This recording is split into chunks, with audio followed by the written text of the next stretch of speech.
प्रश्नावली 10.5 कक्षा 9वीं प्रश्न संख्या 7। हमारे पास प्रश्न दिया हुआ है, यदि एक चक्रीय चतुर्भुज के विकर्ण उसके शीर्षों से जाने वाले वृत्त के व्यास हों तो सिद्ध कीजिए कि वह एक आयत है। हमारे पास एक वृत्त दिया हुआ है, एक चक्रीय चतुर्भुज दी हुई है। जैसे कि हम लोग जानते हैं एक चक्रीय चतुर्भुज क्या होती है, ऐसी चतुर्भुज जिसके चारों शीर्ष वृत्त के ऊपर हो एक चक्रीय चतुर्भुज कहलाती है, और जिसके सुमुख कोणों का योग 180 डिग्री हो वो एक चक्रीय चतुर्भुज कहलाती है। तो हमारे पास आकृति नहीं दी हुई है, हमने आकृति जो है अभी बनाई है। एक हमने वृत्त बनाया और दिया हुआ है चक्रीय चतुर्भुज के विकर्ण उसके शीर्षों से जाने वाले वृत्त के व्यास हों। ये जो है इसका केंद्र है।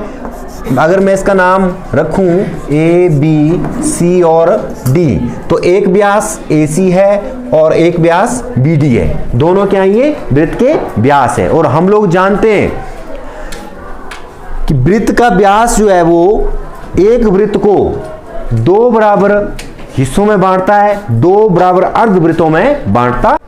तो जैसा कि हम लोगों ने एक चक्रीय चतुर्भुज को बना लिया है, हमारे पास दिया क्या है, एक चक्रीय चतुर्भुज है और इसके व्यास हैं, वृत्त के व्यास BD और AC व्यास है हमारे पास,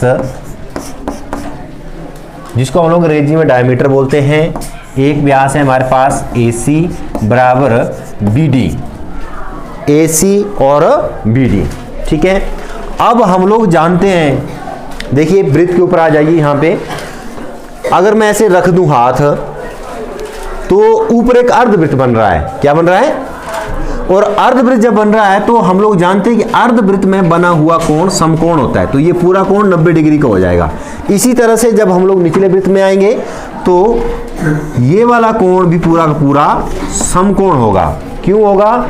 रीजन बताएंगे। अर्धवृत्त में बना हुआ कोण समकोण होता है। अगर इसको मैं ढक दूं तो ऊपर की तरफ आपको अर्धवृत्त, अर्धवृत्त का मतलब आधा वृत्त दिखाई दे रहा है, आधा वृत्त दिखाई दे रहा है। अर्धवृत्त में जो कोण बनता है ये समकोण होता है। ये हम लोगों ने इससे पहले पढ़ा हुआ है।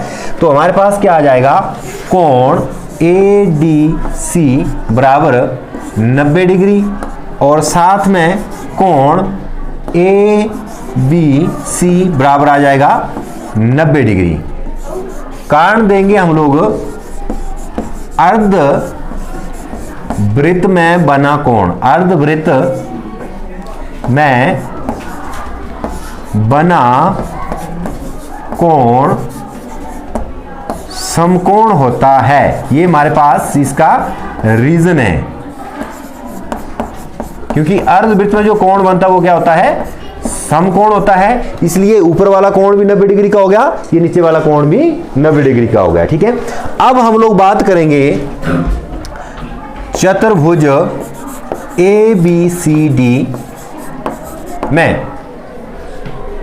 क्या करेंगे? ABCD में। अब जब हम लोग देखेंगे ये भी समकोण आ गया, ये भी समकोण आ गया है। तो देखिए अभी हम लोगों ने इस कोण को इस कोण के बराबर कर दिया है और इस चतुर्भुज के अंदर एक कोण हम लोगों ने समकोण प्रूव कर लिया है। इस पूरे को हम लोग दे लेंगे समीकरण संख्या 1, ठीक है। अब इसमें एक देखने वाली बात यह है, हम लोगों ने ये प्रूव कर लिया कि एक ऐसी चतुर्भुज है जिसका एक कोण समकोण है। अब आयत को प्रूव करने के लिए हमें चाहिए कम से कम ये भुजा इस भुजा के बराबर हो या फिर ये भुजा इस भुजा के बराबर हो। वैसे तो चाहिए हमारे पास कि ये भुजा इस भुजा के बराबर हो, ये भुजा इस भुजा के बराबर हो और प्रत्येक कोण समकोण हो, तभी हमारे पास आयत होगी। अब हम लोग क्या करेंगे, हम लोग करेंगे लेंगे त्रिभुज AED व BEC में, त्रिभुज AED व त्रिभुज BEC में। AED में कोण 1 बराबर कोण 2, कोण 1 बराबर कोण 2। कारण देंगे शीर्षाभिमुख कोण, शीर्षाभिमुख कोण। और हम लोग जानते हैं कि शीर्षाभिमुख कोण जो है वो आपस में बराबर होते हैं। अब ये भुजा इस भुजा के बराबर है, AE बराबर EC और साथ में DE बराबर EB, DE बराबर EC, नहीं DE बराबर EB। ठीक है, ये हम लोग कारण देंगे, वृत्त की त्रिज्याएं हैं ये, वृत्त की, और हम लोग जानते हैं कि एक वृत्त की त्रिज्याएं आपस में, ये भी त्रिज्या है, ये भी, और ये क्या है, त्रिज्याएं हैं, और वृत्त की त्रिज्याएं आपस में बराबर होती हैं। तो भुजा कोण, भुजा सर्वांग समता से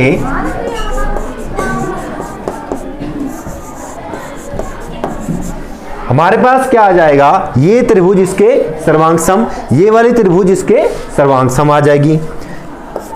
त्रिभुज AED सर्वांग सम हो जाएगी त्रिभुज BEC के। जैसे ये त्रिभुजें सर्वांग सम हो जाएंगी तो हम लोग जानते हैं कि ये भुजा इस भुजा के बराबर हो जाएगी, ये तो पहले ऑलरेडी दी हुई है। इंप्लाइज दैट क्या हो जाएगा हमारे पास, AD बराबर BC, इसे दे देंगे समीकरण संख्या 2। अब आकृति की ओर देखेंगे, ये भुजा इस भुजा के बराबर है, इसी तरह से इस त्रिभुज और इस त्रिभुज में हम लोग इस भुजा को इस भुजा के बराबर कर सकते हैं।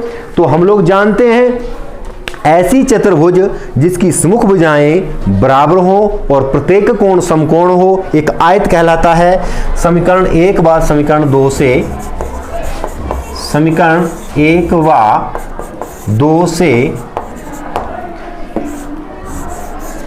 चतुर्भुज ABCD एक आयत है, जो कि हमें प्रूव करना था, ये हमारा आंसर है। ठीक है।